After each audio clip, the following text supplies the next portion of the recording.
நான் கேஜி அருண்ராஜ் எனும் நான் சட்டப்படி அமைக்கப்பெற்ற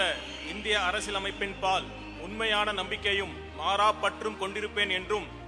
இந்திய நாட்டின் ஒப்பில்லாத முழு முதல் ஆட்சியையும் உரிமையையும் நிலைநிறுத்துவேன் என்றும் தமிழ்நாட்டு அரசின் அமைச்சராக உண்மையாகவும் உளச்சான்றின்படியும் என் கடமைகளை நிறைவேற்றுவேன் என்றும் அரசியலமைப்பிற்கும் சட்டத்திற்கும் இணங்க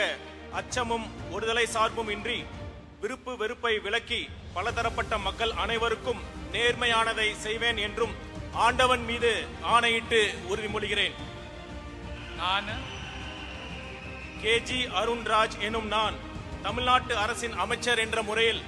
எனது கவனத்துக்குள்ளாவதும் தெரிய வருவதுமான எந்த பொருளையும் அமைச்சரின் கடமைகளை உரியவாறு நிறைவேற்ற தேவையான அளவுக்கன்றி ஒருவரிடமோ பலரிடமோ நேர்முகமாகவோ மறைமுகமாகவோ அறிவிக்கவோ வெளிப்படுத்தவோ மாட்டேன் என்று ஆண்டவன் மீது ஆணையிட்டு உறுதிமொழிகிறேன்.